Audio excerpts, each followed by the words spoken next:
Skin that smoke wagon and see what happens. How's that for a slice of fried gold? Oh, I'm sorry. I didn't know how this machine worked. It seems to run on some form of electricity. And it was wrong. It was a bad call, Ripley. It was a bad call. Bad call. Some are good for fighting, others for dying.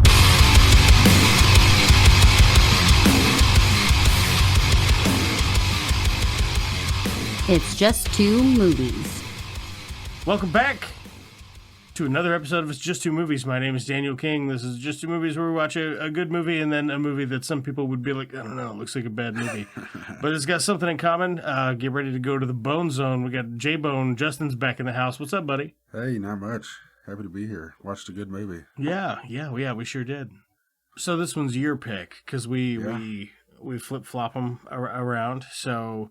You know, you pick one, That's I right. pick one, you pick one, I pick one. And you picked the last one. I picked the last one, which was, what we do, The Devil's Double? Yes. Or was it? Yeah. Good fun flick. It was. So good. while we're keeping with fun stuff, you selected Law Abiding Citizen. Yeah. And this one's on Netflix, right?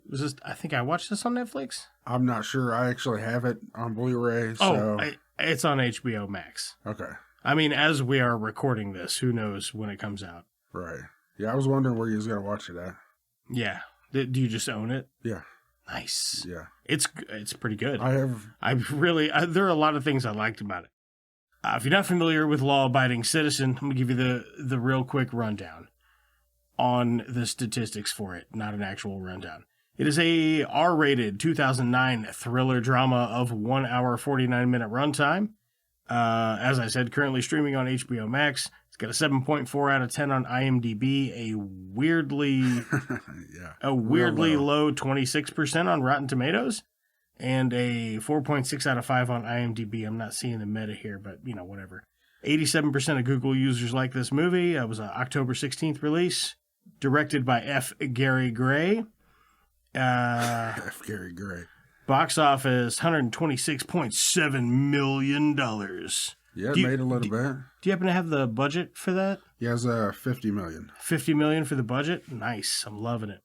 Stars. Yeah, they did pretty good with that. It says estimated, so around $50 million. Yeah, it made a good chunk of change then.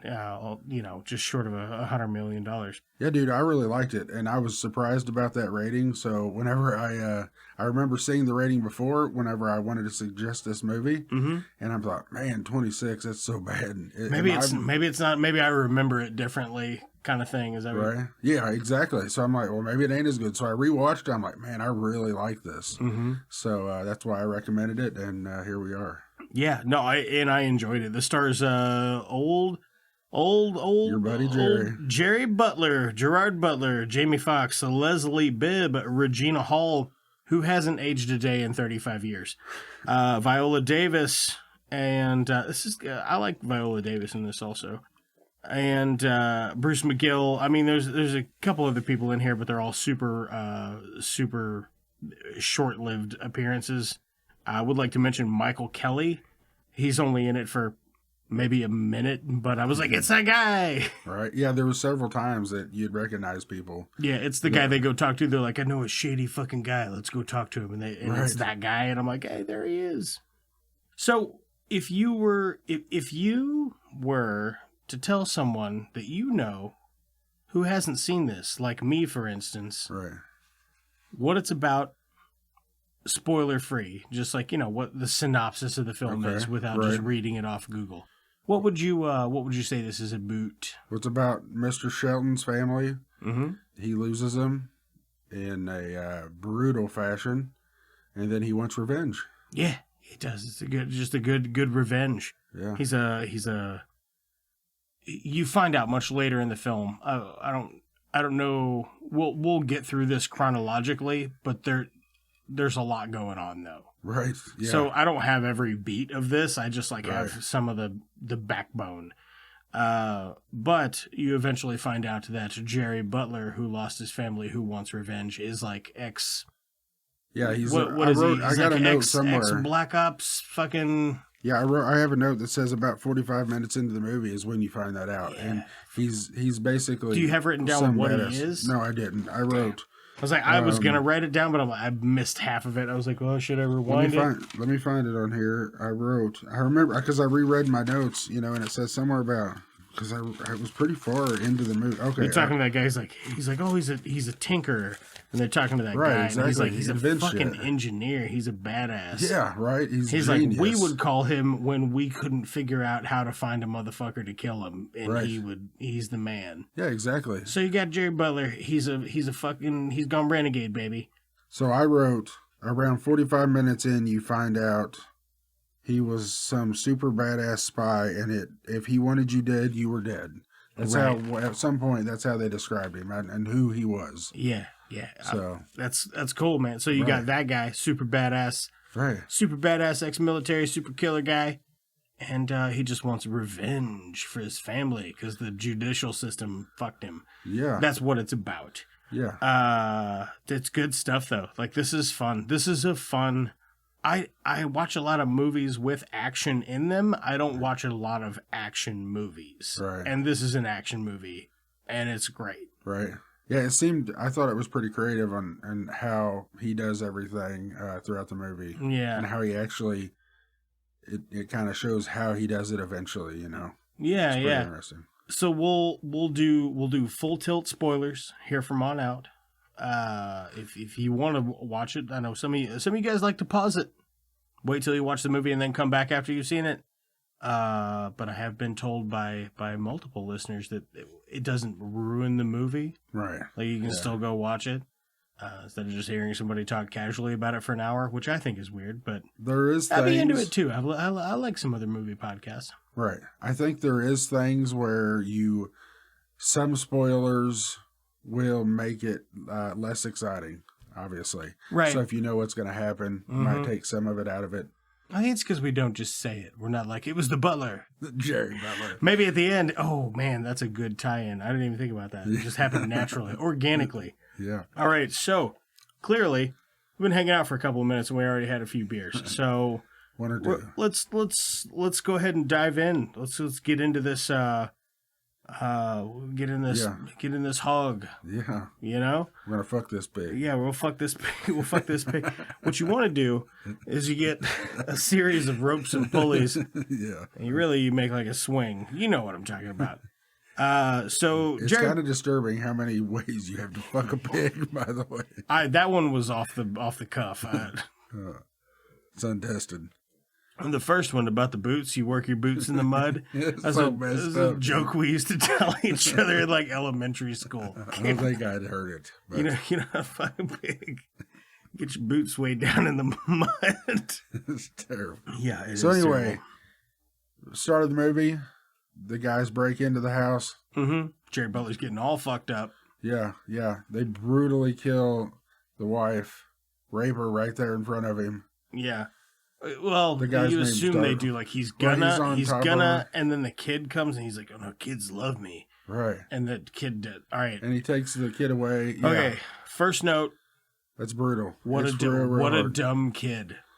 Right. Is my first note that I have written here. Right. Yeah, it just comes up, huh? What, Daddy? Yeah, obviously shit's going down. Run. Yeah, get the fuck out of there, man. She was little though. That'd be traumatic. So she was little, be super traumatic. Yeah.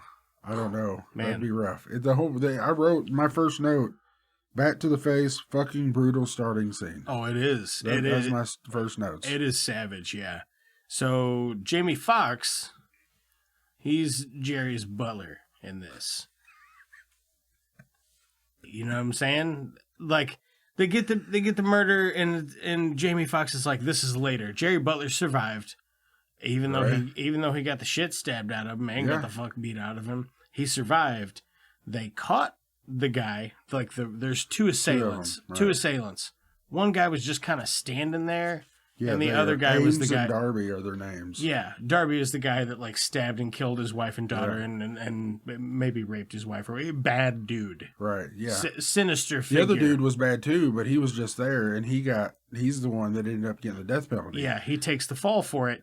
At the behest of Jamie Foxx, that dirty son of a bitch. He just wants to get a win. Yeah, I fucking love Jamie Foxx. And he says, it's not about what you know, it's about what you can prove. Right. Which is interesting because later... Because Gerry Butler was just like, that's the man that Exactly. stabbed me because I was in the room. Right, exactly. I was there, but he can't prove it because it's his word against somebody else's. So Right. that's what he's getting at. But it's interesting because if you pay attention to that later down the line, he uses it on him in an interrogation. When they're interrogating him, he uses it down the line, which I'll tell you when that happens. Does that same guy kill the wife, or does the other guy kill the wife? It's the same guy, right? Yeah, it's the same guy. So Okay, that's what I thought. Yeah, the one guy was just there. So the one dude that got the death penalty. A beer? Yeah, I'll take one. I'll do dealer's choice. Do you want a big stretch? I don't know. You driving? Probably. Then you're not having a big stretch. If I don't drive, I can call the wife, but I'm all right now. Here. You know, those bad boys, they don't fucking taste like nothing. I don't know what kind of beer you like, but that's what I'm open. I drink Bush if I buy it. I also have a note on here that the defense attorney looks janky. No jury would buy his shit. He does look janky as fuck, doesn't he? Yeah. Yeah. It's like they got the worst possible case lawyer for that part. How about that? Nailed it. Oh. In there, ladies and gentlemen. Thank you. Let's go. Thank you. Right. So so they were coming out of the courthouse there, and you see Gerry Butler down the way, and he sees the lawyer shake Darby's hand. So it's like he's thinking that he made him a deal. He does cut him a deal. Right. He absolutely does cut him a deal. So the other guy gets death row. Exactly. Yeah. And but he thinks he's letting him off, and it's all his fault, and so he's not happy about it. So that's when he starts his plan, and it's 10 years later when the rest of the movie starts up. No, so 3. Are you sure? 3 years. Yep. I feel like it was because 10. the real sinister guy, he gets 5 years. And then later, they're running his shit when they're going to show up and like bust him when he's like, oh no, cocaine and hookers, this is not good for strike 3 or whatever. Right. They're looking him up in the thing, and they're like, oh, you know the guy, real nasty looking guy. It's like he did 3 years that we're doing for murder now. Hold on a second. So I'm following you, but the nose thing, was that part of the act, or was that you scratching your nose? No, that was me scratching my nose. Because I thought it was part of the act. No, I don't do a deliberate nose thing. I liked it. I would do something with my hands. I'm too theatrical to just scratch my nose. I was just genuinely scratching my nose. That was doing something with your hands, though. Yeah, I suppose. I mean, yeah, you're right. Know. I was trying to figure it out. I thought it was like part of the character you were playing in that moment. Guy who totally gets it wrong. Yeah, exactly. I can do that. So the first revenge he gets is on Ames, the guy that got the death sentence. Dude, savage. Yeah, that guy. Because it looks painful. When they find him, he is cut. They found him in 27 pieces. We're totally talking about the wrong. We are totally talking about the wrong guy. I'm talking about the guy. I'm talking about Dilbert or whatever his name is. Yeah. Okay. Darby. Darby. Yeah, yes. That's right. So Ames is the first one. He's the one that is where he botches the where he gets killed in death row. You know. Yeah. He takes a lethal injection, but one of the chemicals was mysteriously switched. Right. Yeah, but man, it looks rough. Oh man, that effect of that guy dying like that looks fucking great. Like, I mean, right. I don't mean great. I mean it looks real. It's fucking gross looking. Yeah, the look's really intense, and the drugs are tampered with, and the cops are en route to get Darby, who's the rapist murderer, but he gets a friendly phone call, with like a voice distortion thing. Yeah. And it's like, dude, I wrote, get out of there, get on the rooftops, run across the rooftops. He's like, why are you helping me? He's like, because I don't want you dead. Yeah, there was a point there. Well, that guy is it shows how fucked up this guy is. He wakes up, he hears the cops, he's got a hooker or whatever she is, and a naked woman on the bed. Mm-hmm. They're both drugged out, just nasty apartment. You tell he's been just strung out, whatever. Whatever he's wearing. It seems like it was a robe of some sort. I can't remember right now what it was. But anyway, what I thought was weird about it, he runs out. The cops are there to get him, obviously, right? He runs off the roof. The cops may or may not have seen him on the roof. So why does he start shooting? He just starts fucking firing that gun. So he just said, I'm right up here. Come get me. So he could have just ran and would have had a little bit better chance. Yeah. So that part I thought was kind of weird. That was one of the few things that I wasn't a huge fan of. Yeah, who knows? And I will say, there is some credibility to fight or flight when I'm like, why would a person do that? And I'm like, well, I guess if you were absolutely fucking scared shitless, you don't really know what you're doing. You're just kind of on autopilot. That's true too. But I know exactly what you mean because I thought the exact same thing when I was watching. I'm like, you could have just left, man. Right? You could have just left. You could have went out the back door. Yeah, they were going to come up in through his apartment. Yeah. And he could have went out the side, but I do get that too. Yeah. Yeah. But yeah, he helps Darby. He pretends to be the cop. Mm-hmm. But you don't know that yet. No, he's like, go this way. There's a cop car. There's a cop. He's unconscious. I tased him. Right. And then he gets out of the car, and that's when he gets to take him over because he's just like acting like he's sad. He's going to get killed. He knows he's going to get killed. As soon as he pulls that trigger, the dude gets paralyzed. Darby does. So, because in this Gerry Butler is like an engineer, right. He's rigged a handgun that the guy took, Darby took out of his belt because he thought he was just an unconscious cop. Right. And he took it out of his belt, so he's got this rigged gun. He pulls the trigger, he gets stabbed with needles, and has a tetrodotoxin. Sorry, that's good. No, that's good news. I think the Blues just won. Oh, yay! Becca says woohoo. Nice. Sorry about that. Speaking of, right. It's her birthday whenever this releases, so happy birthday to her. There you go. Happy birthday, Becca. You won't listen to this, Probably but if you not. did, happy birthday, and I hope it's a good one. So, Gerry Butler uses a tetrodotoxin in these injectors or whatever, which actually does cause paralysis, among other things. Headache, diaphoresis, body numbness, dysphagia, nausea, vomiting, abdominal pain, generalized malaise, weakness, and lack of coordination. And in more severe cases, hypotension, cardiac arrhythmia, muscle paralysis, cranial nerve dysfunction. That's a scary thought. Using that as a weapon. Yeah, well, it's the poison found in pufferfish and in the blue ring octopus. That's crazy. Yeah, and there is no antidote for it, as far Really? as I'm aware. Yeah. Oh wow. Like if you get it, like if you And I know if you eat the wrong part of a pufferfish, or are bitten by a blue ring octopus, it is a death sentence, and it is going to be a miserable death. The best thing that could happen to you, I believe, would be somebody to come put a bullet in you. right, and as the inspiring doctor would know. Right, yeah, exactly. Exactly. Because this dude just fucking knows everything about everything. Which is one of those...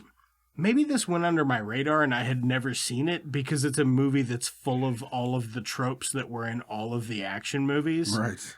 But I haven't watched one in so long. This was really refreshing. Right. I guess I just had so many palate cleansers between now and the last thing that I watched that was like this kind of thing. Right. And I thought there was a few predictable things in this, and I They turned out great though. I agree, but I thought that's maybe why it got the review that it did. Like I said, I really liked it, but maybe I thought that's why the rating was so low. Yeah. But he tells him, he says, you can't move, but you can feel everything. Right. Which is not true of right, but of it a doesn't have to be. tetrodotoxin. Right. But, Hollywood magic, they can just say Exactly. whatever. I developed a thing out of this. Exactly. Well, Shut maybe. the fuck up. Sorry if you heard my dog. That's Checkers. She's a real sweetie pie. She just probably sees a possum. I will say, you've said that before, and I personally have not heard the dog, so... Oh, well, I listen in my earbuds. I after these episodes come out, even though I edit them all, I listen again to make sure that I didn't miss anything or there's not like 2 minutes of dead air or something weird in the middle. Yeah, I just don't think it's a huge problem. I don't think, me personally. We'll see. You There know are what? some I'll leave it people- in. If you can hear the dog, write me at it's just two movies at gmail.com. And it's just two movies at Twitter or Instagram. Any segue I can get to squeeze in there and be like, hey, Facebook also. yeah, reach out to us. Yeah, it's all right. We're on Facebook. And- I'm on Twitter. And I'm on TikTok. TikTok now, Yeah. yeah. I've been on TikTok for a hot minute. I just don't get any traction there. But I don't TikTok, so Alicia's running our TikTok now.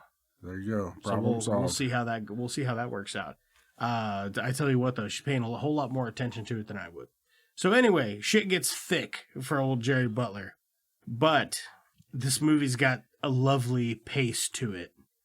Right. You know what I mean? Yeah. Like Gerry, when they take him back into court, they arrest him because they find this. Well, he sends the actual video that he's making. When he's killing him, he's videoing the whole thing, and he sends that to the Jamie Foxx's family. Gerry Butler gets Darby and fucking tortures him to death and cuts him into 27 pieces. It is brutal as fuck. But he makes a video of it, sends it to his lawyer's family. Not the lawyer, it's Jamie Foxx's family. Jamie Foxx's family. So where he took this guy to dismember him is on a property that he owns. Right. So That's how they're able to track him down. Yeah, so they track him down. He's an inventor. He makes little trinkets. That's how he made his money and invested it in commercial real estate.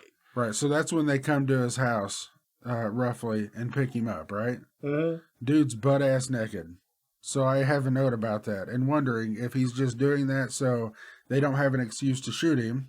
He's completely naked. Obviously, he's not hiding something. Like, at first I was like, they're going to go somewhere with this, but they never did. Maybe he just wanted to not be shot. Like, he wanted to make sure that he got to court. Right, and then he wanted to make sure that he got locked up. Right. Yeah. So it was just a strategic thing to be like, well, we're not going to shoot a naked guy because he doesn't have a gun. Obviously. Unless he's got a gun in his butt crack. Right. MacGruber style. His prison wallet back there. His fucking shenanigans in the courtroom are incredible. They are, yeah. Yeah. Really He's like, I it. quote an old court case and you jump on it like a bitch in heat. Yeah. Just like fucking hollering at the judge. Oh man, it's brutal. But he's not wrong. He's not wrong. He just cusses her out too. Right. He's like, you fucking bitch, or whatever he says. Yeah. He lets her have it. Gerry's just fucking with everybody. He's like, you're all pawns in my game. You don't even know it. You don't even know how much control I have over the situation right now. That's the point where I said I was going to talk about the quote from Jamie Foxx. Yeah. How he says it's not what you can prove, or not what you know, it's what you can prove. He says that in one of those, whenever they first take him in, that's what he tells him. So it's talking about as far as what I did. And man, he's outsmarting Jamie every second of the way because he, Mr. Fox thinks that he has him in the bag. It's an open shut thing. His only miscalculation through the whole movie is he thinks that Jamie Foxx will follow due process. Right. That's his only miscalculation. But that's Jamie Foxx eventually goes rogue, right? Which is what allows him to, turn the tables. But I think that was kind of the point, though. He's like, I'm doing the wrong thing. I should be caught. He's proving a point, I think, throughout the whole movie. Maybe I'm looking into it too much, but I think that was what, obviously you can't prove it, but this is what happened. This is what I'm doing. Gerry sits him down and tells you this. He goes, what is the difference between right and wrong? And he, Jamie Foxx, deflects. He doesn't answer the question. And he's like, well, guess what? You're going to fucking learn. And by the end of the movie, he does learn. He does. He does learn that it's under circumstances. It's fucking... Under circumstances, you would have to sacrifice some things to save other things. That's just... Right. Yeah. Man, along the way, there's the scene... another weird thing that I had wrote. The scene where he gets the food catered to him. You know what I mean? So Gerry Butler's locked up, and he's like, he asks specifically, well, now Jamie Foxx is works for the DA's office. Right. So he comes in and he tells Gerry Butler, he tries to get a confession out of him. And Gerry Butler's like, tell you what, I'll give you your confession. Give me a real nice therapeutic bed. Right. He's like, because that's what you do. There, you right? fucking cut deals, don't you little bitch? Get me that therapeutic bed, you little motherfucker. Yeah. And he does. He gets that big, and he says, this is one of the funniest parts of the movie. He says, his cellmate says, nice bed, and he says, thanks, it's a single. It's great. I thought that was great. His celly, he's a rough looking character. He is. They come in and they're like, you son of a bitch, where's our confession? He's like, all right, yeah, I'll give you a confession. I go, but I have another bargaining chip. How about the life of this other lawyer? Right. If you bring me lunch from this restaurant, this is exactly what I want. I want my order correct, and I want it here at 1 o'clock sharp. Exactly, 1 o'clock. And I'll tell you I'll wager the life of this man on it, whether or not you can save his life. Yeah, but you got to bring me that. So they do. They do, and Jamie Foxx is trying to get it there, but that Warren is like not having it anyway. And he's like, fuck this guy. Exactly. He can fucking wait. And Jamie Foxx is like, no, listen, gotta be 1 o'clock. Right. And this is one of the parts that I don't like about the movie also. So the warden is all, oh, we can't let anything through, blah, blah, blah, blah. And then when he gives him his food, he's like, can I get some silverware? And he said, here's your fork. Mm-hmm. However, they leave that big-ass fucking bone in that steak. Oh, yeah. Really? Well, yeah. That would never happen. They'd rip that shit apart. There would be no bone get through there. Well, that's part of what makes this a delightful movie magic. Right. Yeah. Is they leave the bone in the T-bone. Exactly. And his cellmate's like, I'll fucking kill you if you don't give me that food. And he's like, no, dig in, man. There's plenty. He shares with him, right? He shares it with him. At least it gives him a good last meal. Gives him the big piece of steak, and Jerry's chewing on a little piece that's still got the bone in it. Takes that bone and fucking starts stabbing that guy in the neck. Oh, man. That is brutal. Brutal. Yeah. I was shocked like probably 3 or 4 times. I was like, God damn, this movie's fucking violent. Yeah, it is. Like very, very violent. And I'm here for it. Oh, he also wanted his music during that meal, which he also got. Yeah, he wanted his iPod. He got his iPod too. Oh, another thing about that real quick. Yeah. So right before that, why the fuck did the dude... They had the guy there that was actually catering it come all the way to the cell. Yeah, that was so weird. He would stop at the fucking prison gate. He would come in, he would give them the food, and he would get the fuck out. I thought that was awful strange. Yeah, a CO would take him the food, I would think. Yeah. In this weird, incredibly unlikely scenario. Yeah, he never said his part is this thing. Plus, those motherfuckers got to serve that shit to me. Which he does. But yeah, I thought that was kind of strange. Yeah, they brought him the big silver cloche and everything. Exactly, yeah, right. The whole shebang. Yeah. But you can't, you get a fucking spork. Yeah, and you get a fucking spork for it. Yeah, that's great. So he murders his cellmate, so he gets thrown in solitary. But this wasn't like an arbitrary, like, oh, I murdered my cellmate because he's a dick, and I got thrown in solitary. This is a punishment. No, he wanted to get in solitary, so he murdered his cellmate with that fucking T-bone. Right, but that was whenever he, before that, he as he kills him, or he's eating. Fucking murder is a bloodbath, though. Like, it is all over the place. It's like everything is soaked in it.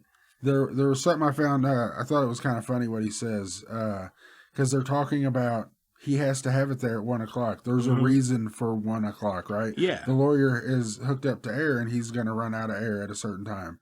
So that's why 1 o'clock's so important. And he says, you better hurry.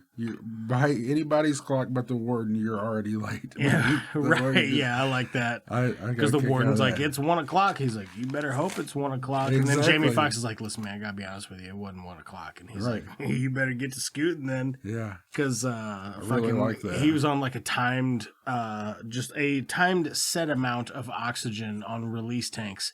But essentially, Gerry Butler had buried this guy alive. Right.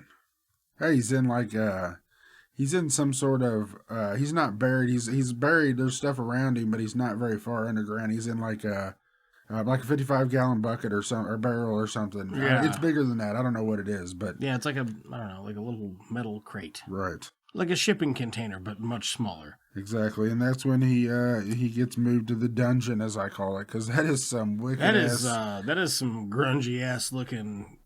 I wonder if that's footage from a real prison. I doubt it very much, but yeah, I don't know. And that's the it's point. almost a medieval looking solitary. I mean, the gates are more hardcore, but right. It's just like it's old stonemason work. Right. I know, right? It doesn't look like a real prison. But no, if it is, that's crazy. That is fucking crazy. Then that's the point when you find out. That's about 45 minutes in when you find out that he.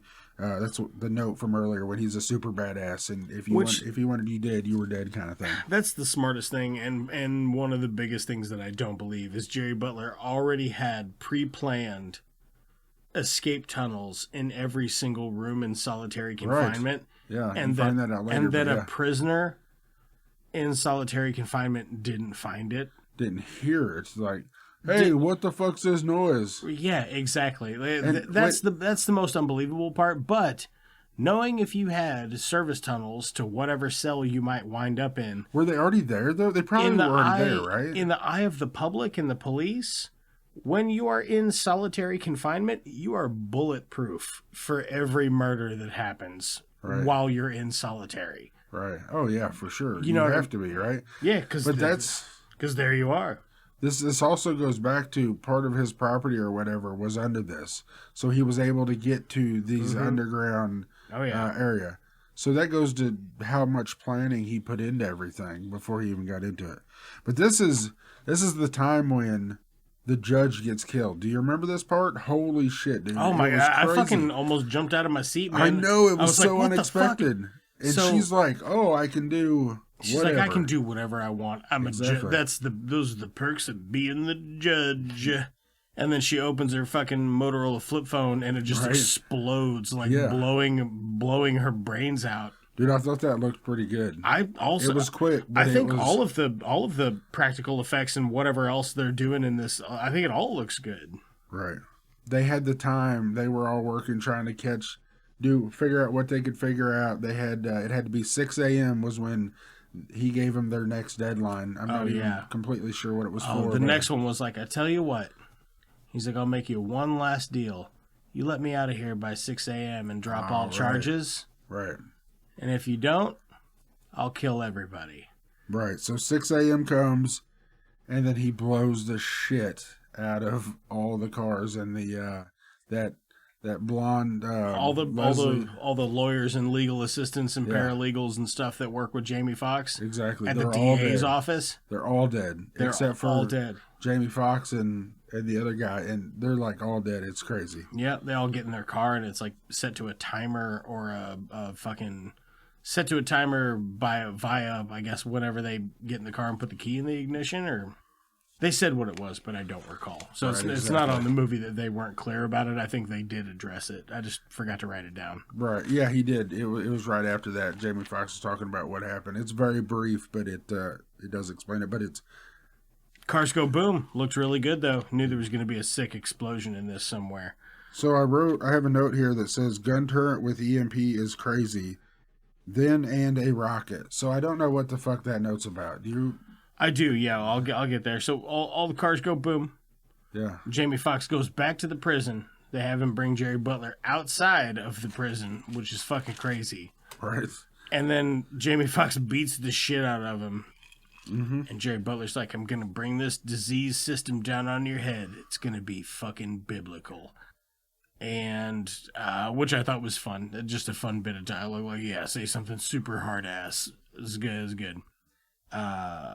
And then after that, they're like Jamie Foxx and some guys. They're driving in some cars, and they're going to a funeral or whatever, and they get attacked by a fucking robot with a minigun on it and a rocket launcher. Oh, right. Gerry Butler's piloting a robot. Right. Exactly. So that's what it was. I couldn't remember what it was about. Yeah, I skipped a part there in my brain for a minute. So yeah, then right after that, they find the tunnels that go to the prison. Mm-hmm. It's also weird that Jerry's not in there when they find it. He's out doing something, right? But I wrote awesome supply closet. He's got fucking everything he needs down there. He does have like his little shop that's down there. Exactly. I was like, damn, right. Bro, fucking set up. Heck yeah. This was not well planned. It was one detail short of perfect. Exactly. Yeah. And that was him just like not planning for Jamie Foxx to go rogue. Because Jamie Foxx is getting ready to break into the building. He's got a detective with him, and the detective's like, hey, whoa, what about eminent domain? And he's like, man, fuck this guy. And he busts the shit up and goes inside. Exactly. So his plan was that Jamie Foxx wouldn't do that, obviously, because he's the lawyer who works within the confines of the system.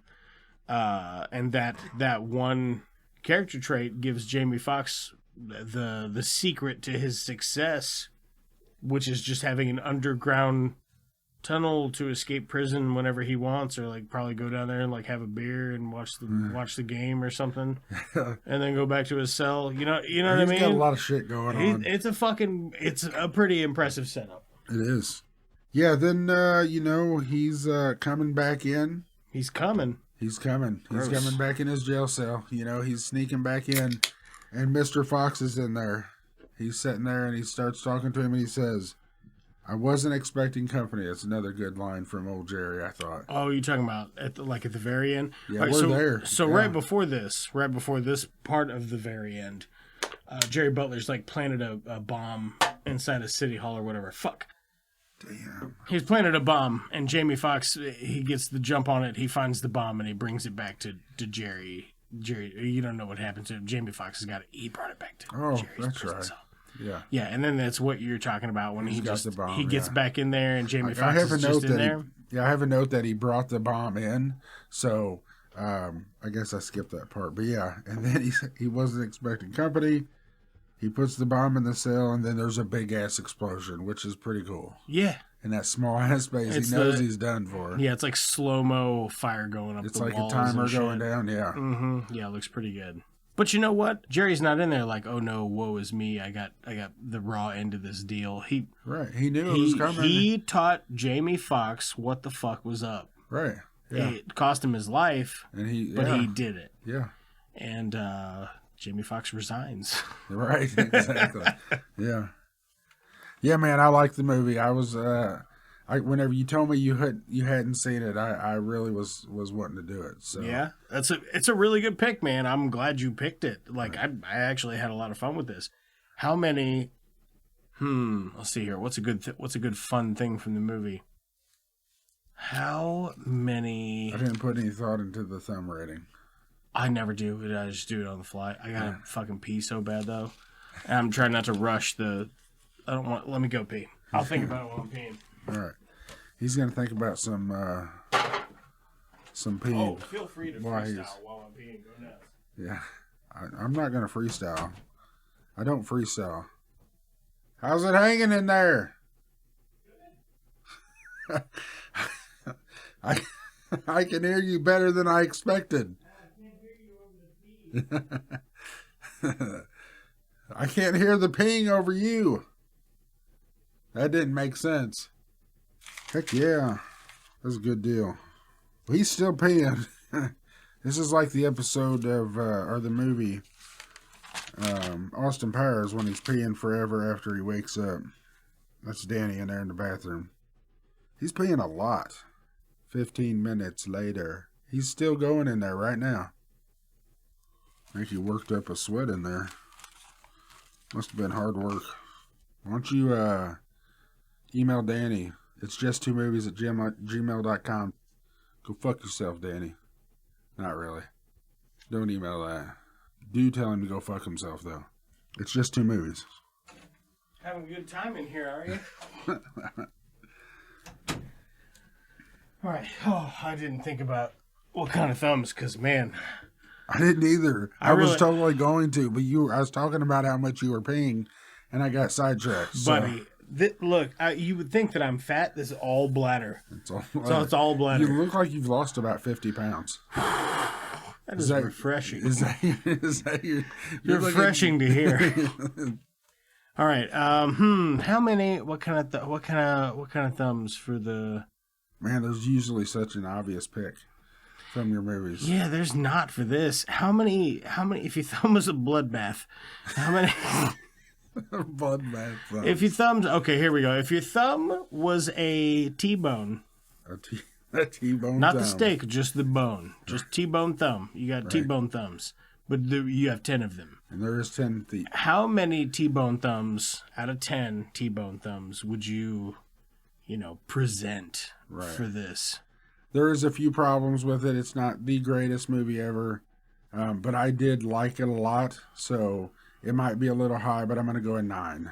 Yeah, I was going to go hard 8.5. Right. Yeah, like it wouldn't take much to put me over the edge to a 9, but then I think about some of the other like 9 action movies that I like, and I'm like, right. There's just something missing. I don't know exactly what it is. Maybe it's because nobody hits a fruit stand with a car.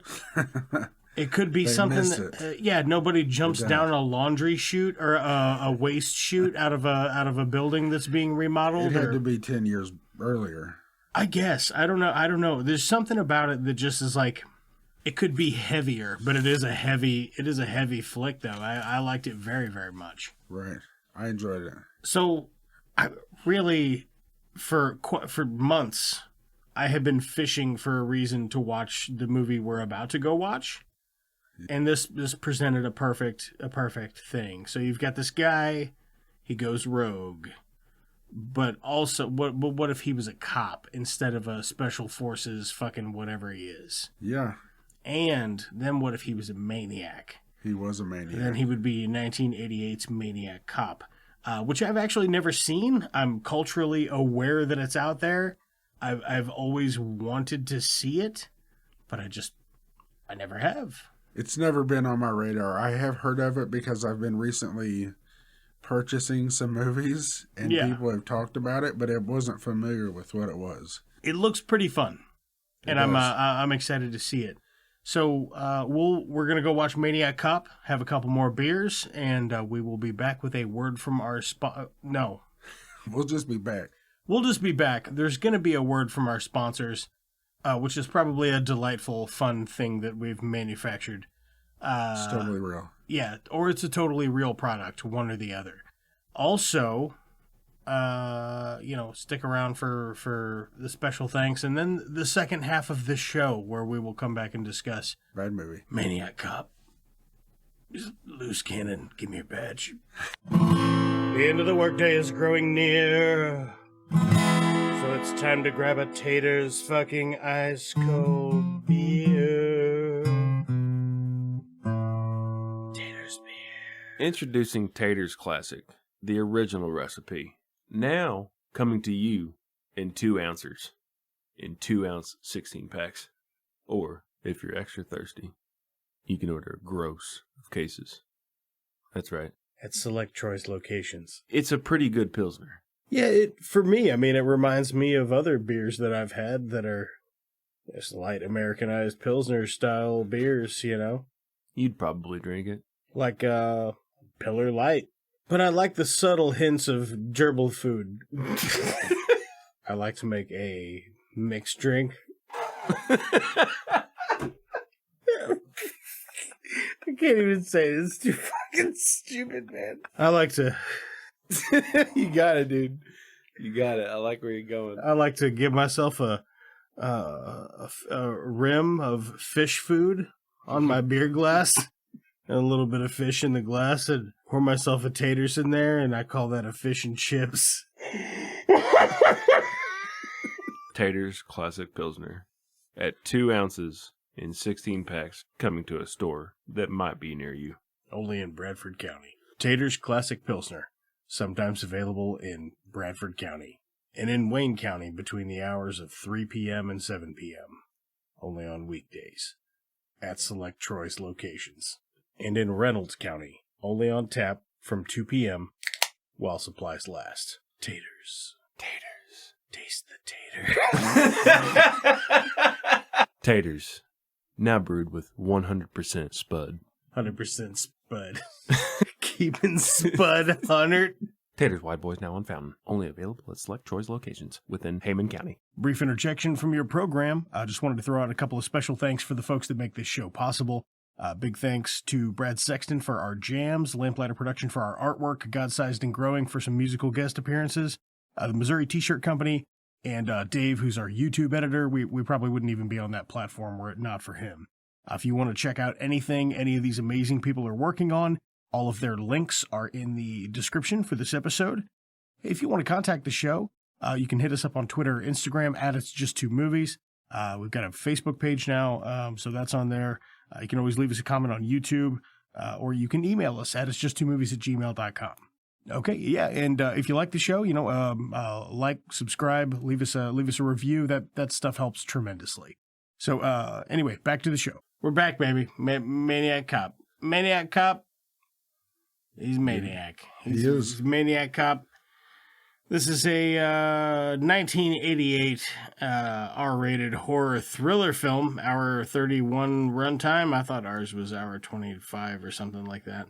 Yeah, it wasn't real long. It was nice. 6.10 out of IMDb, 6 out of 10 on IMDb, 53% Rotten Tomatoes, 40% on Meta.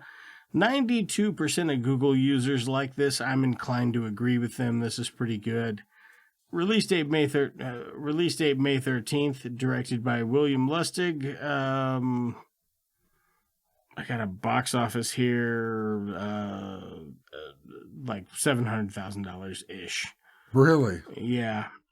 I mean, with some of those great effects that they had, I'm surprised. William Lustig, Bruce Campbell, Lauren Landon, Robert Z'Dar, Tom Atkins. Yep, Tom Atkins. We'd seen him in a lot of things. Lou Bonneke. Yeah, I mean, that's about it. Another good honorable mention here would be Richard Roundtree, who plays the commissioner. I've had it up to here with this shit. Yeah. He forgot some of his parts that you. Yeah, in. no, Nice. he's a commissioner and everything. It's great. You good, bruh? I'm getting good, bruh. You got another beer in there? Yeah, I could probably get better. So let me ask you this, J-Bone. Yep. What did you think about this? Like, just on the whole, before we even talk about anything about it, like, how you feeling about this? You like it? Didn't like it? Well, it was made in late 80s, right? So 88, yeah. There's some things that come with it that should be expected from that time frame, I think. But overall, I actually kind of enjoyed it. It wasn't the worst bad movie I've seen, for sure. I'm with you. I'm also like, it was fine. Right? It was like, I really liked a lot of stuff about it. Like, a lot of the effects and stuff. I mean, right. Some of them, of course, some of them were cheesy. It was 1988, and you're like, well, that doesn't look real. Of course it doesn't look real. Right, but and obviously the budget didn't... well, some of them, like, even when he's strangling that lady, I'm like, right. That looks about as good as they probably could possibly make it look. Right. Without going crazy. Without spending... And also that time, true. Yeah, without spending millions and millions of dollars on it. I mean, there's a, it didn't look bad. No, like I said, I was actually wanting to have some questions answered, like about the Maniac cop. You got him eventually. Exactly, and that was the nice thing about it. It actually did tell you some things as you go. So before we get too much further into the weird stuff about Maniac Cop, what would you say the story was about, if you had to guess? Well, I was trying to figure that out along the way. I didn't know anything about it going into it, so I would say, after seeing it now, it was about... Man, that's a good question. We're going to have to think about this for a second. I should have had a better answer here. The Maniac Cop, here's all I knew about it, is that it existed and it was called Maniac Cop, and I'd seen that picture of his face with the weird piece of prosthesis right, on exactly. it or whatever. Yeah. So I was trying to think about what it was about, and I was trying to answer questions from the movie, the whole movie. You know what I mean? Because I was thinking about this exact question earlier. You didn't get the basic ones until the movie's almost over. Right, exactly. And so it's about a cop that went to prison, but you don't know this. You're told this later in the story, right? So I guess that's a spoiler. We're not doing spoilers yet. Yeah, that's all spoiler. So it's hard to say what it's about. It's about some cop killing people. It's about... And everybody is worried that the cops are dangerous now, and it's this one cop killing people.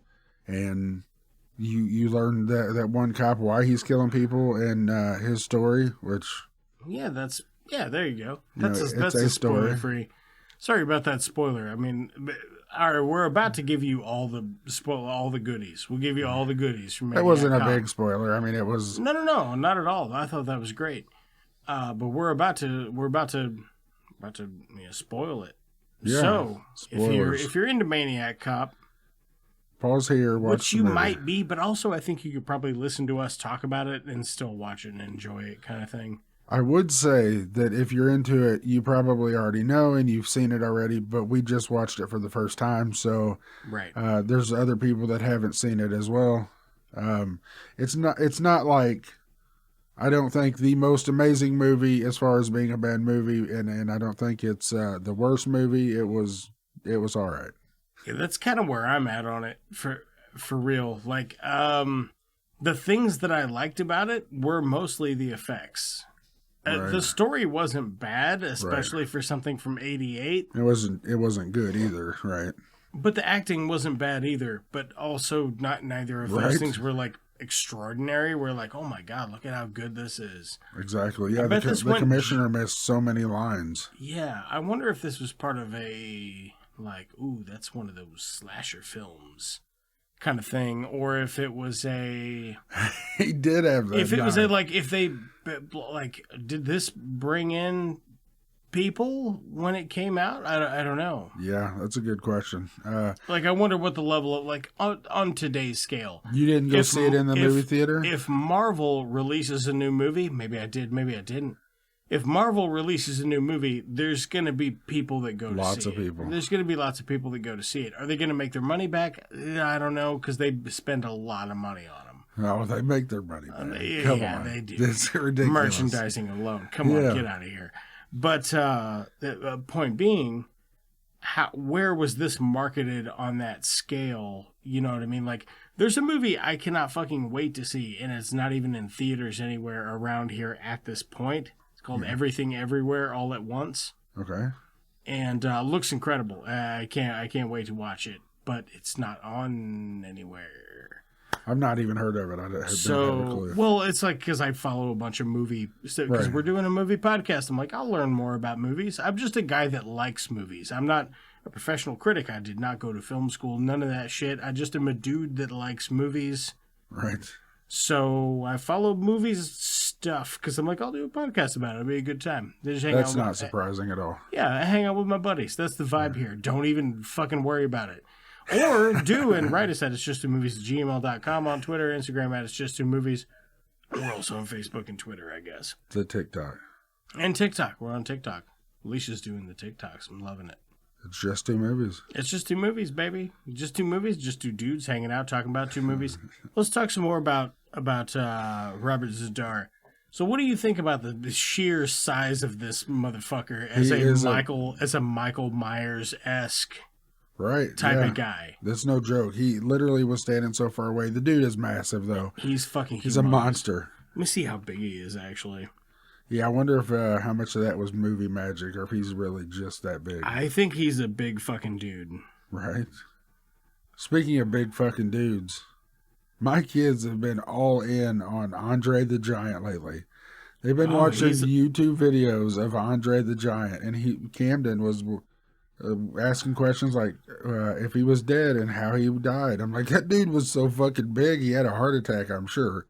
Yeah. He was a giant. He drank a whole keg of beer one time. Yeah, there's stories about how he could, the amounts that he could drink. It was crazy. Robert Z'Dar's 6 foot. I thought that's crazy. I guess a little trick of the camera, you know. Yeah, he definitely looks much bigger than that. Angle, like, take the shot from lower. He looks that enormous. That jaw is enormous. You don't see that very much at the beginning of the movie, though. We were talking about how you don't even see his face hardly. It's like the Godzilla movie, as you said. Yeah. Well, Robert Z'Dar, if you've never seen him before, just give him a Google. Unless you're driving, don't do that. But if you're stationary, Google Robert Z'Dar. It's Z''DAR.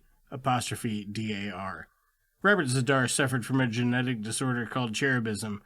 It causes like an excessive bone growth in the lower face, which was the cause of his big jawline. But that seems cruel. They call it cherubism. Right. You know, cherub is little fat angel baby. That's Ricky Bobby's buddy. That's how he likes his Jesus. Yeah. Or Ricky Bobby likes sweet baby Jesus. He does like sweet baby Jesus. Cherub. Sweet baby cherub Jesus. Robert Z'Dar Jesus. It's good stuff though. He's not an unusual looking guy, but like he doesn't look unusual in this movie. He just looks like he has a little bit. He just has a big jawline. Everybody looks different. I'm not making fun of the dude. No, he just no. has a big jawline. You've seen pictures of him like as he got older. Right. It's, you know what I mean? Like, you can tell it's a condition when he's older. It doesn't look like a condition in this. It just looks like he has a big square jaw. Right. Yeah, exactly. A lot of the stuff I really like about this is just like the couple of close-ups of his face where he's got shit in his teeth. Yeah, and he's like, he's just making Frankenstein noises. I'm all about it. The apparatus on his face. His jaw, Yeah. you know, it was that, how it was all, it looked like he was rotting. He looked like, his face looked all messed up or cut up or whatever it was. And that like you said, he had some parsley in his teeth. And yeah, it looked pretty good. it was, the teeth was, it didn't make me hungry, I'll tell you that. It looked pretty good, as in parts of it were comical and parts of it were like, well, it actually doesn't look bad. Right. They loved bleeding out the mouth. Everybody. Dude, everybody. You get somebody shakes your hand too hard, you fucking puke up blood. You get shot in the belly, puke up blood. Shot in the lungs, puke up blood. Shot in the head, puke up blood. Get hit in the face, puke up blood. Get tickled in the armpit, puke up blood.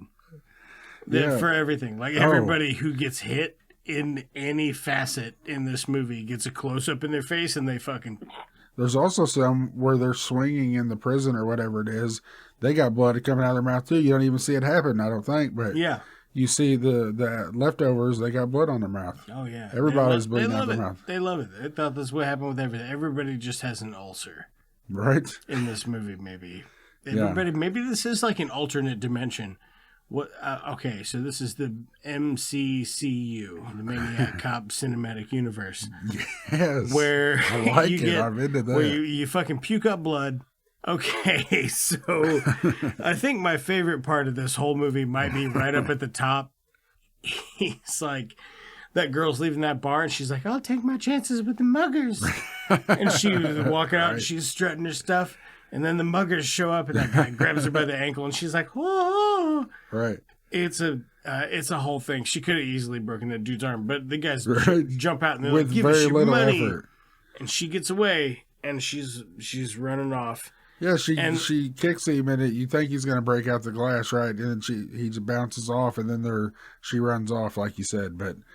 Yeah, so she runs off, and she's like, officer, and it's Maniac Cop. She doesn't know that, but she runs up to him, and she's like, 2 Puerto Rican guys just tried to mug me. First of all, it was 3 guys, and I don't think any was of them... Was it 3? I don't think that... Yeah, the guy that grabbed her by the ankle. I thought he come up. There's another guy that came from behind. There's three guys. But one of them was only in it for like... Maybe it was just 2 guys. We should review anyway, the tape. she's like, couple of guys... We should review the tape, but we're not going to. No. No, we're not going to. This isn't the... This it is could the be NFL. 3. It could be 3. 2 could be 3 guys. But there could have been 4 or 5. She's like, they didn't... There was only 2 or 3. First of all, they didn't both look to be the same denomination of anything. No. They looked very, very different. They looked like the not the Target version, you know, that's too high class. This was more like the Dollar Tree version of them. Right. You know, they look knockoff. So she runs up to the cop. She's like, these Puerto Rican guys tried to rob me. And he's Maniac Cop, so he just grabs her by the throat and fucking just breaks her neck. He looks massive here. He does look fucking massive. This is when he looks huge. Is that girl like 4'10"? Right. Or what? Because he's humongous next to her. But anyway, snaps her neck and drops her or whatever. The next scene is the actual cops arresting those 2 guys that were going to mug that girl. They could have ran off. Immediately we were like, that's the fucking best police station in the fucking world. Yeah, they didn't even do anything. I mean, they mugged the girl, which was bad. Nobody else saw it. They just arrested those guys. Right. These cops ain't got nothing, you know, the murderers and stuff. They ain't got time for that. They're going to arrest these 2 guys that assaulted somebody. I got 5 minutes for that. This could have had another 5 minutes on the run time for me to see how those guys got arrested. Right. I'd have been cool with that because they were like... It's like they were just there. They were being very caricature, which I kind of appreciate in a thing like this. But they weren't terrible, except for it's just there's some weird character choices in this. Right. Like when that girl runs off and she's like, officer, for like 2 or 3 minutes, and those guys just duck behind a statue. Yeah. Wouldn't you just be like, oh no, she's running up on a cop. Let's cheese it. Right. Pew. Let's hit like a banana and fucking beat off out of here. Yeah, they just hide behind the wall and watch it happen. Just wait for it to go. They watch the whole murder and everything. They love it. They're sticking around. They got popcorn. Yeah, they're beating off. They're into that. What the fuck?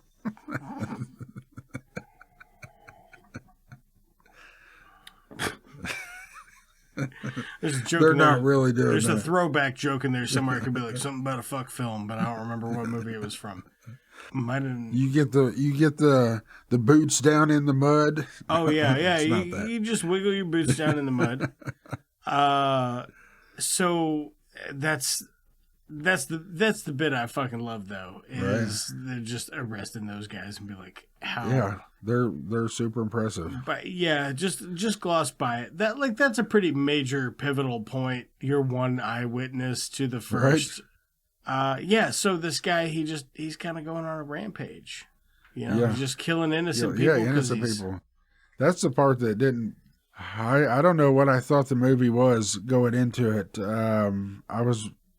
I didn't realize Maniac Cop. I don't think instantly of a horror movie. Yeah, because I literally knew nothing about it. I knew the name of horror. It's a good horror concept, though. Right? Yeah, it is. Yeah, because you think you're safe, and dude, the commercial where they had the people talking about the cops. Oh man, dude, that's funny shit. Yeah, that was good. I enjoyed that. That's funny shit. The part that I didn't enjoy is the part that didn't age well. This is from 1988. Right. That's the black guy. He's like, cops shoot people all the time. Shoot my friends in the fucking back. That's what I'm saying, dude. Oh my God. Yeah.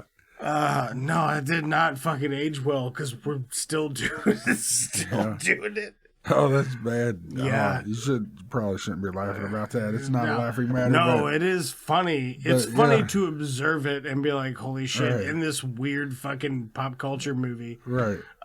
No, that's humorous, but other people won't think it's humorous. Right. I'll get canceled before I get started. Right. Yeah, you know. So what's going on? I'll give you the whole rest of this movie real quick so we can just talk about the parts that we liked. Sounds. Robert Zadar, he plays a guy. He was a cop, and now he's a older man, like 60, but he doesn't look 60. Right. Anyway, he's a cop. He gets. They never really talk about it too much. He takes the fall for something in court and goes to prison. He gets fucking murdered in prison, except he's not actually dead. He's like clinically dead, but he's still alive. Yeah, so the mortician brings him back, and they're like, this cop's a goddamn hero. So he releases the body to another cop lady, and she's like, oh, Robert Zadar, you gotta take your vengeance on the people that put you in prison and killed you in the first place. But because he's brain dead, he's just a murdering machine, and he likes killing teens that are rubbernecking and pretty much anybody. I don't think he says a single word in the whole movie, does he? No, he says,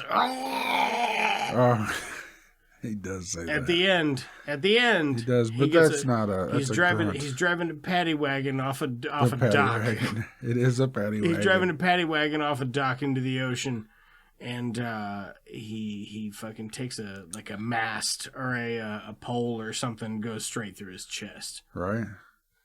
But he lives evidently because they make 2 more of these, and then they show his hand coming out of the water. Right. Yeah, I mean, there's I don't have a whole lot to say about it. Like I said, there was things that I was interested about as far as, how it happened. And then it shows you well into the movie, the prison scene where he gets killed.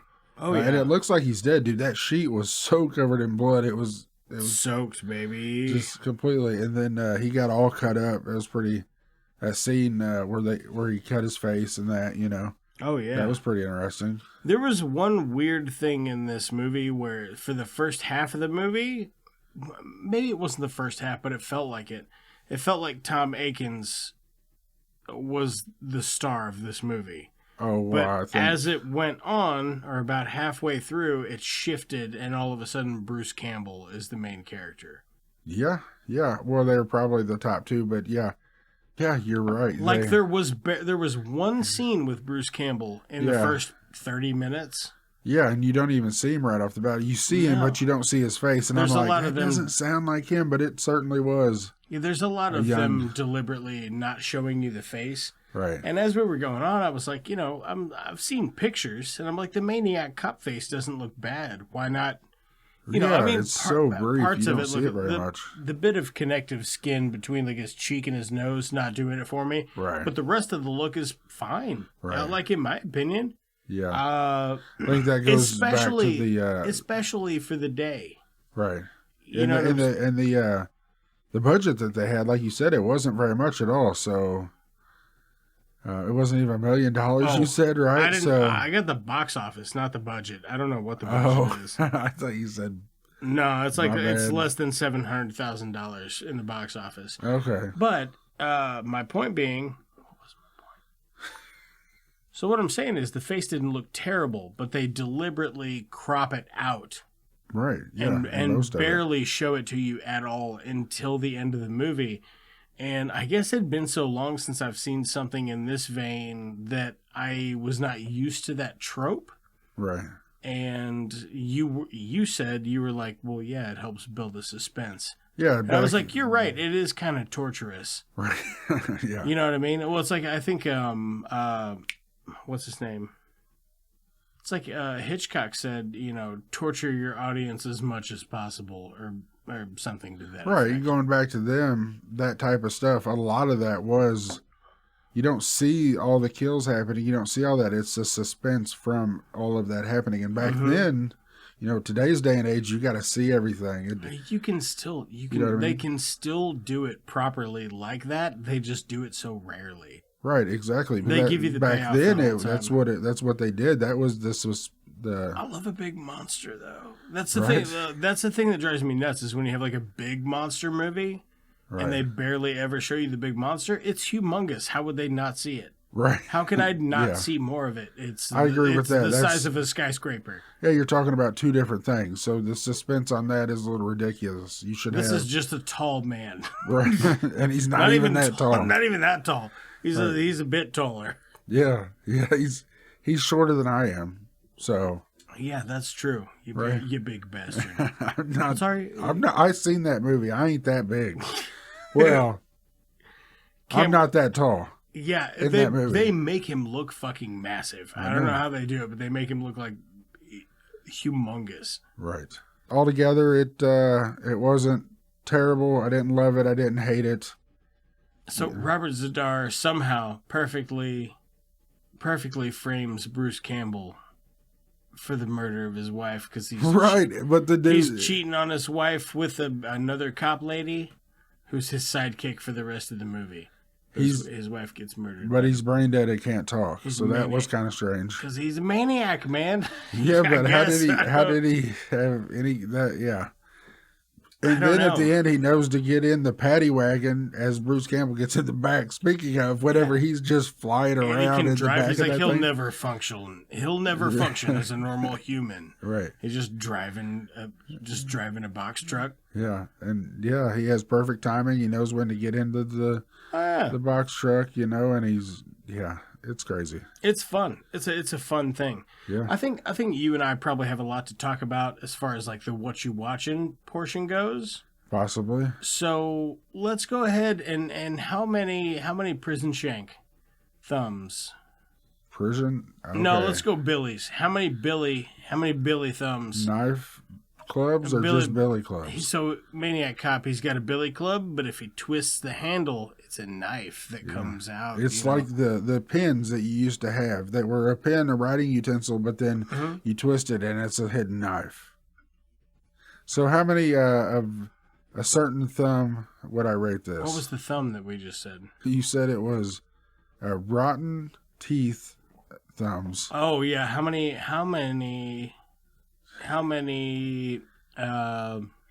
like spinach, like frozen spinach bits of stuff you got in your teeth thumbs? Would you give this out of 10 bits of spinach, like chewed up spinach in your teeth thumbs? Dude, I'm gonna go. I enjoyed part of it. It's not the best in the world. I'm gonna go with a 7. Yeah, that's a pretty fair assessment. That's a pretty fair assessment. I didn't hate it. I'm gonna give it an 8 because there were a lot of effects that I thought were good. There was one where that lady is like a cop pulls her over and walks up to her window, but she's scared of the Maniac cop, so she shoots this regular cop. Yeah. That effect where he gets shot in the head. Right through the head, right. Wow. Wow. For 1988, that looked fucking amazing. It did, but it was also brief, and it didn't show a ton, but what they did was good, I thought. Yeah, I thought so too. Like, we both kind of glanced at each other and we're like, hey, not bad. Right. So I that'll give me a little extra step up because I like the idea that somebody rolls out of bed and goes, okay, let's make some silly shit. Let's make it look as real as possible. Yeah, they worked with what they had, and it wasn't amazing, but they did a good job. Sometimes. Nailed it. You just fucking don't nail it, you know? But this movie is an example of where they did, not where they missed. Man, I was trying to hide it, act like they would have not known. Too much downforce. I don't give a shit. They don't care. You're not a professional basketist? No, yeah, that's not me. I'm not a basketist. Basketer. Yes, an ambassador. So, I think that's a pretty fair rating. So, is that one supposed to be like known to be really good or not? I wasn't sure. No, just that it's like people that like schlocky movies. Right. That one comes up. I gotcha. Okay. Yeah, I mean it is good. It's a salient story. Right. You know what I mean? Like it makes sense all the way exactly. through. There's is there some holes in it? Yeah, there's a couple of pretty big ones. Yeah. But it's not bad. It's not bad. Yeah, it's the action and it's good. The some of the effects in it I thought were quite charming. A bunch of them, not all of them. Some of them are downright laughable. I agree. But that's kind of what gives it its charm, you know. 7, my final answer. Yeah. I think I'm gonna give it an 8. Sweet. Yeah. So it was a fun flick. We'll do the next segment of the show.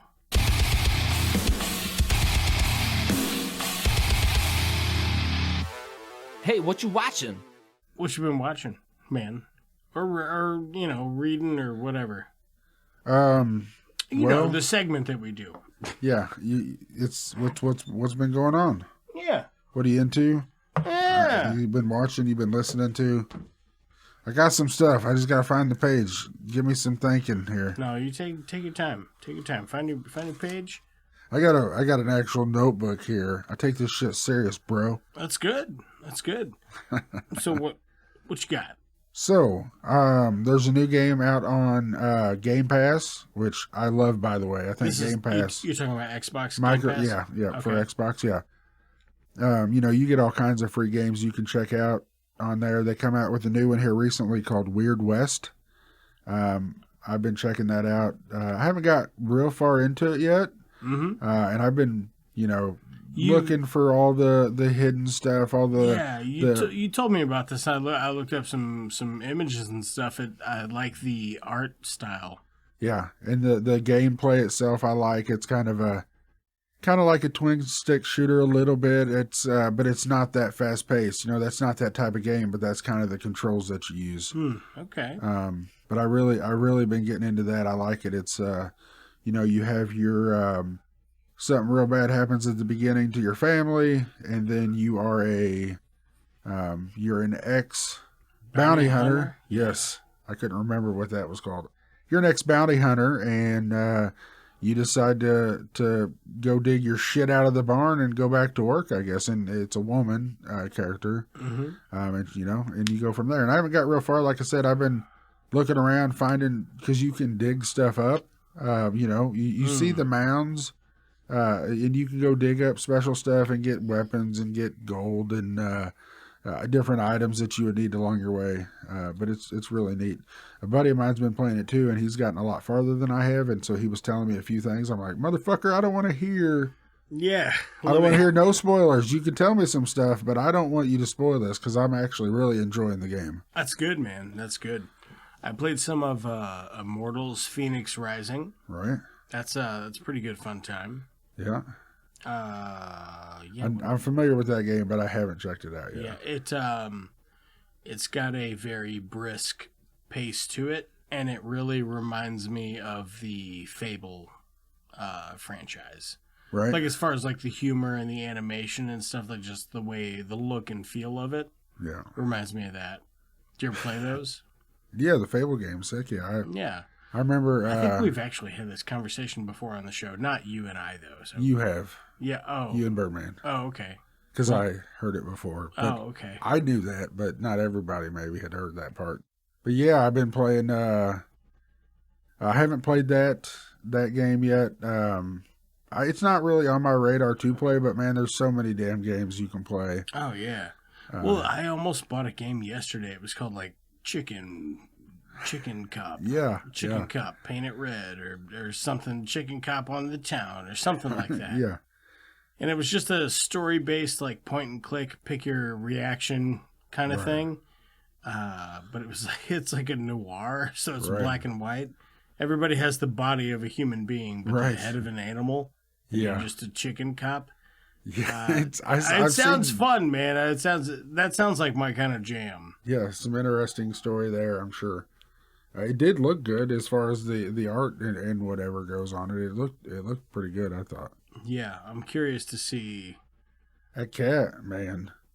Got some nice titties. So got some titties. There was no titties in this movie. In the movie we watched. There wasn't. Cop. No, not a single teat. No, that would. So I guess that makes it not technically an exploitation film. Yeah. Or maybe it still is. I don't know. If you do know, write us at itsjusttwomovies@gmail.com. At Twitter, Instagram, at itsjusttwomovies. We're also on Facebook and TikTok. Got it all in there. It's new, so I gotta remember how to say it properly. Yeah, I understand. Yeah, you're working on it good, and I appreciate that. So I know how to get a hold of you. Yeah, I'm pretty good about staying on them. You know what I mean? Like if somebody were to message us or something, you like respond that. pretty good. Yeah. Speaking of which, to the people. Let me check this while we're in this segment. Oh, fucking what the fuck? Man, I've been still playing Rocket League. Up until real recently, I've been really grinding quite a bit on Diablo. Just that same sorceress, just magic finding. I did a bunch of runs. I didn't find nothing. We gotta play again, man. I just my video game time is so limited. Right? Yeah, I hear you. There's never enough time. No. But no, we played a little bit. What jackass made a day 24 hours? Right? Bullshit. I know. It'd be nice if there was more time for sure. But, like 35. If 35 that seems hours a appropriate day? to me. 35 hours a day, but we still need There's still I'd say 9 hours of sleep. Right? Yeah. That'd be nice. There still wouldn't be enough time though. I mean, really. You'd fill it up with more work probably. More shit. More shit you got you can get. But, I don't know. It's time's a weird thing. I tell you who'd love that, capitalism. Yeah. But no, I've been a lot of Rocket League because I get on. You got me into the Rocket League swipe. I've been playing a little bit of that. Yeah, the app. Yeah, that's pretty fun. Yeah, actually. I'm enjoying that. I haven't played it recently. I forgot all about it. To be honest, if I've got like 8 minutes to kill, I'm all in. Yeah, they're quick matches. It's nice because you can burn one out real quick and it's fun. I'm playing one right now. Yeah, I'm not. We are not supported by Rocket League Swipe. However, if you're interested in Rocket League, contact Danny here. Yeah, or if you would like me to stop talking about Rocket League Swipe, also contact us at itsjustthemovies@gmail.com. Twitter, Instagram, it's just the movies. Facebook, TikTok. I know my new email. There you go. 2 shows I've been watching. Yeah. Actually, multiple shows. I've been. My wife and I really like The Challenge on MTV. So I've been watching back episodes of that, back seasons of it, because they're coming out with a like an all-star seasons. They've done 2 all-star seasons so far. So they're coming out with these new seasons of this. So it's all the people from the past seasons, and it's people that I don't know because I didn't watch it for the longest time. This is something fairly new for me. I say that. It's been probably 8 years now we've watched this shit. But anyway, this is like on the 40th season or something. I don't know. It's really far into it. Mm-hmm. So these old seasons, I don't know these people that are coming in on this All Star. So I've been watching some of it in my here and there. But I rewatched the first season of Evil. I really liked that show. And the second season come out. I hadn't seen the first season in a long time, so I was wanting to catch up on that And to it's watch just the called- second one. It's just called Evil? Yeah, it's streaming on. Is that about a thing where it's like Cinderella World or whatever? Not Cinderella No. World. Like fable characters exist and there's a rift in time or whatever? Am I thinking about a different thing? Yeah, that sounds like something like Once Upon a Time, but I haven't seen that show. I haven't seen it either. Somebody described it to me once, and I was like, well, that actually doesn't sound bad, but I never watched it. I feel the same way with that show. I've never seen that.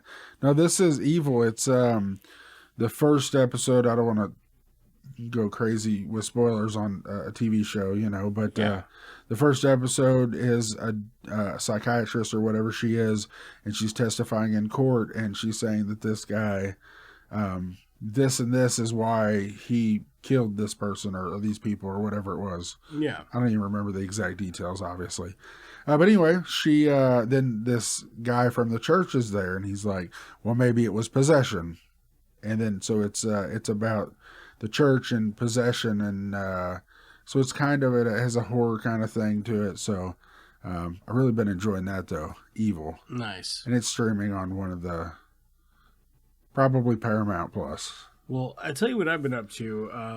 I started watching Paradise PD, which is an animated comedy show on Netflix. It's okay.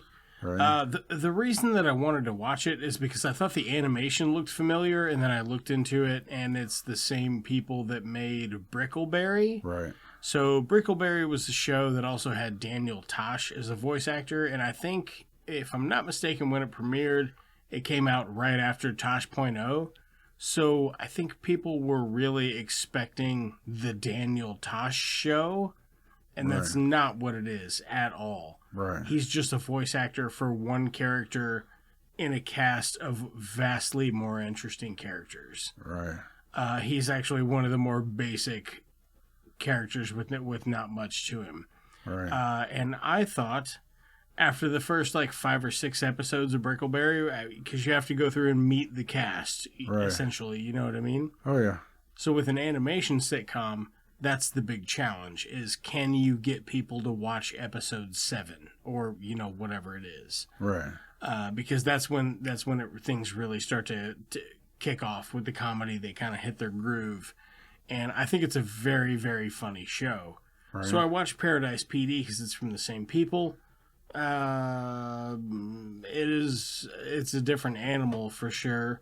I don't think it's quite as funny, but I don't know, it's all right. I'll probably finish watching it because I think it's 3 seasons. So, it's fine. Apart from that, what have I been getting into? Well, I watched a movie the other night, and I tried to watch it twice. The first night I put it on, I was super tired. I watched 15 minutes of it and fell asleep. But it was so interesting that I remembered the following night that I would put it back on. So I put it on a little earlier, and I still fell asleep. But I was still super interested in the movie the whole time. Right. And it's called Still, and it's on Hulu. And I probably am going to save it for... because I'm probably going to watch the rest of it. I want to know what happens. Right. I'm into it. It's a cool fucking story. It's a neat... It's a neat approach, and it's put together really well. But I don't know if I might save that for summer break because it's not a very long movie. I just happen to not think about it until I'm ready to go to bed. The No Look. The No Look. Oh my God! Nailed it. Ladies and gentlemen. I'm as surprised as you are. Bow believe before me. you king. J-Bone. No Look. I wasn't planning to do a No Look. I just fucking take it to the bone zone, baby. You called me out on a No Look. what I I had to do it. Yeah, you had to. You can't not do it at that point. No. But even if you miss hilariously far, it just makes it better. So it doesn't matter. Like, the no look's the best. Right. Because you can totally whiff it. It's great. It's still got comedy quality. You know what I have watched a few episodes of? A classic television show from MTV. Celebrity Deathmatch. Oh my God, man. Nobody said that to me in forever. I know. It's on Paramount I Plus. used to watch Celebrity Deathmatch in like middle school, maybe. Right, I was a yeah. little kid when Celebrity Deathmatch was on. I'll be honest with you, I didn't understand a bunch of the jokes. Oh, right. Yeah. It's I pretty was just crazy. like, it's claymation though, and I love it. Right. Yeah, it's Do you remember when they used to make claymation video games? what are they? Like Blizzard fucking Primal Rage? Oh, yeah. You know what I'm saying? Like they made several of those, like claymation style video games. That's crazy. I didn't realize that, I don't guess. Yeah. What an art form. Right? Jesus Claymation. Christ, the amount of patience you must have for something like that. There's no way I could do that. I'm not what you would consider an artist, I guess. But yeah, there's no way I would have the patience for that. No, not for that. I do like things that require a lot of patience, so I love fishing. I'm really looking forward to, hopefully by the time this episode comes out, I actually am fishing. Hopefully when this comes out, well, not when this comes out, but within 7 or 8 hours of this coming out, because it comes out at midnight, I will be Get some catfish. I'll be wading in the creek, pulling in some trophies out from under some brush. There you go. That's my jam. That sounds good. Getting that trophy fish. Oh man. Hell yeah. Yeah, well, the I'm not really an extraordinary fisherman. I'm pretty average fisherman.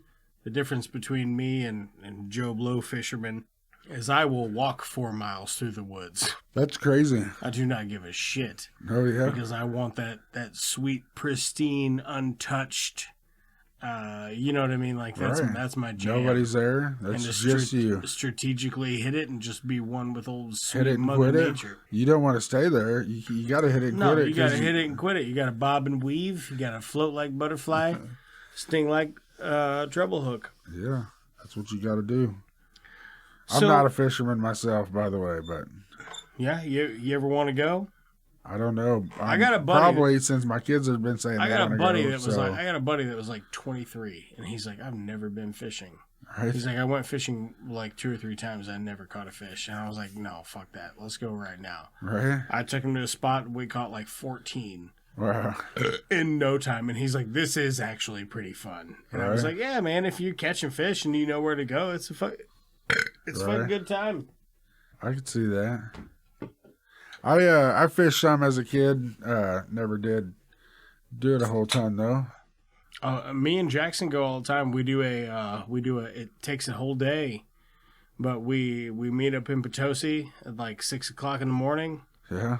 And then we go out. We park one vehicle at one spot, and then we get in the other vehicle and we drive to another spot, and we walk from point A to point B There you go. and fish all day. And it's probably about 5 miles as the crow flies, but it's probably Right. about 7 or 8 as far as like walking it. Right. But it's like, you're walking in like waist deep water the whole time. Takes all day. You're just doing Right. a nice little slow walk, but it's nice and cool. And Right. Yeah. I can't drink and fish. I know everybody's like, oh man, drinking beer and fish. Not while you're walking down the river. I can't drink beer and fish anyway because I like to fish. You don't Like, get I don't much have fishing anywhere to done. put my beer. Just be hot. I don't want to drink a 90-degree Right. beer. Not while you're walking. You'd have to have by the lake. Nah, baby. You get caught up. You're drunk. It's harder to cast, right? I would Yeah. assume. I- You can't drink and cast, but Man, people when do I it all show the up- time. I think it's a good thing. When I show up, I'm ready to spit knots and rip lips That I get behind for sure. and rip hits. Rip hits Rip hits and rip lips. and tips and rips and So you call it rips and lip. ripping lips. You do it like this, or is it ripping it off their lip? No, for them. So- It's ripping the lips. Alone. I've been watching some Alone as well. Oh man, I fucking love Alone. I've watched about That is 3 seasons of Alone. That is, I infamously am not crazy about reality TV Right? because A, it's all scripted. What? Yeah. No, I'm joking. A, it's all scripted, and B, I don't like the aesthetic, and C, I don't like people obviously hard selling me on a thing. Right. Tell me about it, whatever, but don't, like, they're actively selling it to me, and I don't like that. Right. Anyway, I fucking love Alone, because it's none of that. It is just it's just somebody out in the middle of BF fucking E, Alaska, with a camera. It's Survivor Man, but only who's the last Survivor Man standing. Right, and there's a couple points in there, like, where they would scream or something, and they're only, like, some of them are 3 point whatever miles away, but most of them are more than that, like 7, 8 miles away, whatever. Wouldn't you be able to hear that? I don't know. It depends, man, geographically. Like, if there's a hill between them, nope. Yeah, if there's a hill between them, but they're, like, on river. Wouldn't that travel down the water? I don't know, because the wind blows so fast across a flat surface. You know what I'm saying? Like, voice carries on the wind. It might only go so far one direction before it's carried off. Right. Yeah, that's crazy. It's a crazy thing. I was wondering about that. I never really saw a point where it happened. I was curious about that, though. But no, I really enjoy that show. Some of the stuff they do is crazy, and they're like fish, how they catch fish at times. You know. Oh man, I fucking love it so much. I fucking love it. Just sitting out there by yourself. It is a thing of beauty when you figure out how to fucking outsmart fish, because all of a sudden you get in this perfect little groove where you're in the right spot at the right time, using the right thing with the right tools. Right. And you can just get them all. You could, if you wanted to. You could get all of them. I only catch and release, but man, I love it. And that is a big fascinating part of that show, is how they do that kind of shit. Oh yeah, I enjoy it because I don't do a ton of that stuff. So I love the way it's always the fat guy that wins. Yeah, well they talk about that, right? They talk about that, how sometimes I would think I should go on Alone. Then. You should totally go on Alone. It'd be 3 days, and I'd be like, I'd be like a Looney Tune. They'd put me in a straitjacket. I wouldn't be able to shut up. There's parts of that sound just awesome, but there's parts of that sound just terrible. I like, being able to have my phone right here. It's not necessarily my phone right here, but having the access to do what I want to do with my phone. You know what I mean? Speaking of that, I've been using Whatnot a lot. Yeah, you were telling me about there's a guy you follow on Twitch. No, it's not on Twitch. It's he's YouTube. It's John Riggs is who I follow. And he actually streams on Whatnot, so it's kind of cool to see him on there. And he's really a funny guy, and he plays he's big into, retro video game type stuff, and he does all kinds of YouTube stuff on there. And he was talking about how he does a class also, or how he went to, like, not a class, but he went to something for YouTube to make better YouTube videos. You were talking about earlier about the social media stuff. Like this YouTuber, they have classes, I guess, to help your YouTube videos, So, but he's pretty interesting. But anyway, Whatnot, I've been spending a lot of time. A bunch of movies on there. I got a couple of movies from your show that you did on there. Oh, yeah, cool. A bunch of them. I got which ones? Do you know which ones? Uninvited, Mausoleum. I mean, really, if you wanted. Man, I'm really sorry about that, by the way. Yeah, I got to breathe in here, bro. Yeah, not for long. It's toxic. Not for much longer. I mean, is this like a toxic work environment or what? I am getting paid, right? No. We paid you Miller 64s. Would you like another? Yeah, I'll take another one. It's the last one, though. I don't know if I should. No, there's more. I got a whole another stack of 15 of them in the other room. Nice. Yeah, I mean, I have whiffed it by like a foot and a half. It has some comic value, no matter what. You see what I'm showing you here? Yeah. This is a list of movies you might be familiar with, and some of them have X's by it, and that's what I've been. Is it the list of all of the movies that we've done on the show? Yeah. That's fucking wild, man. Yeah, that's a lot. Bunch. It is a That's lot. a bunch. Are they in what order are they in? Like They're in episode? order, yeah. Each line is an episode. Oh man, that's fucking awesome. Good movie, bad movie. It's just 2 movies. First Avenger, No Country for Old Men, and to watch The Departed, Fargo, The Dark Knight, The Prestige, Nice Guys. Yeah, you got some bangers on here, bro. Well, I don't think the list is updated, and I was going to go through all my movies. I just marked off the ones that I know I got. Because, the last episode we did, I can't even remember what the Oh that man, badass guy. Captain Fantastic. I see that's one you don't have. I think that's the first 100% Yeah. that we I did on remember. the show. I should have the percentage on there, too. We've had Have it on One Easy Spy. Hmm. That'd be hard to go through and get all that Man, information. well, I will tell you this. I'll be like, hey, draw a line through this page or under this item and give me that list come October. Because that would make my job way easier. I go through every single episode and I'm like, what did we rate it? Right? And then that's how we do the low fill awards. I've Which listened to one? every one but one. It was Civil War. Iron Man, Civil War. Okay. 3-4 weeks ago. Yeah. And I skipped it because I want to watch the rest of the Marvel movies because I haven't seen them all. I had watched the other ones. We do some spoilers in there too. Right. And that's kind of something like I haven't seen. Obviously, stuff has been spoiled about Marvel stuff because You can't avoid it. exactly. And I'm not complaining about that, but I also don't really I plan on watching it soon. I don't know how soon, but I plan on watching it and I'm on I keep trying to watch it, and I've watched it. I started watching it probably twice and haven't finished it yet. But Guardians of the Galaxy. So the series the list of movies you're supposed to watch in what order? Oh, the chronological. Yeah. So Yeah. or whatever order it is. I don't know. I looked up some Are list. you watching them in the order they're released, or in the order? I think the order that time, would make sense. That time frame is in the world, in the universe, Well, the time frame. Yeah, they also make sense in the order they're released, but they're just like some of them jump back and forth. I'm pretty sure it's the order, the time frame in the world, The chronological. Yeah, so yeah, that's what I was saying. Not as they were released in our world. And you're at Guardians of the Galaxy? Yeah, I got a long fucking way to go. I know. Yeah, you got that's 1985, baby, Missouri. Or 1987, 1989. It's the 1980s in Missouri. There's Yes. Dairy Queen. Yeah, you know what I'm talking about. I do. However, I've been working on that. I have all of them up until a certain point. One of not the newest Spider-Man, but the last Spider-Man with Mysterio.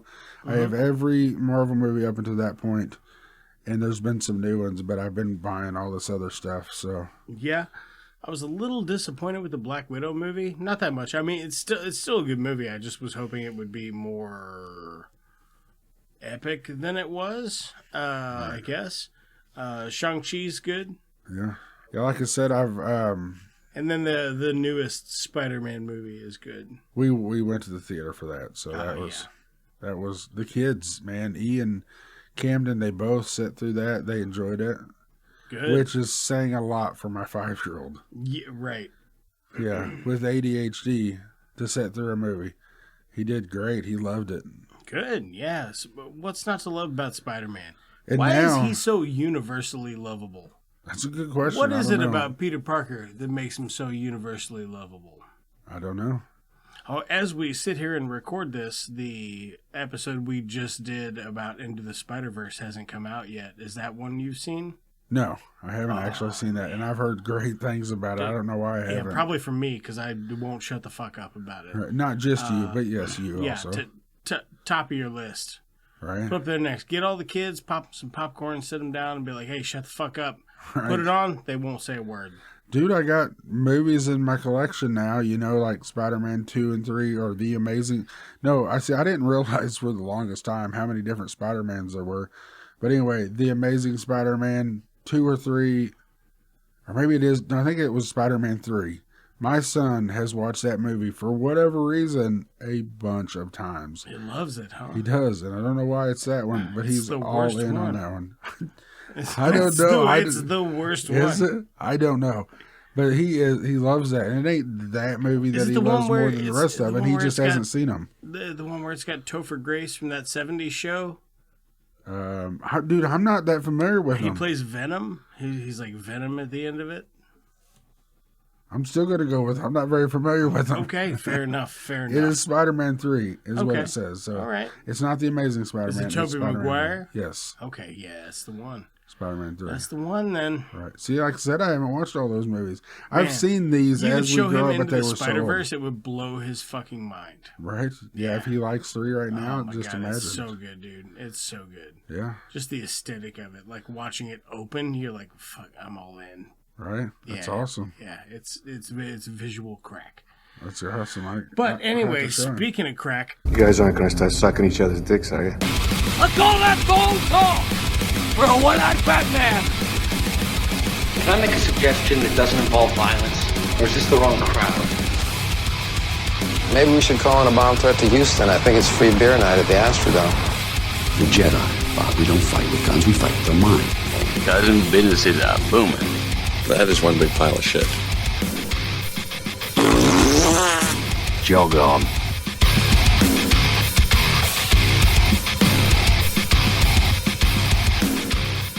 It's Just Two Movies is a production of Blue Cheese and Bacon Studios and can be found wherever you get your podcasts. Some of that was supposed to be the sting, you know what I'm saying? I don't know what the sting is. It's like the Is it like when a wasp lands on you and he bites you with his ass? The thing at the end. It's the sting. The blooper reel we do at the end of the show. Oh.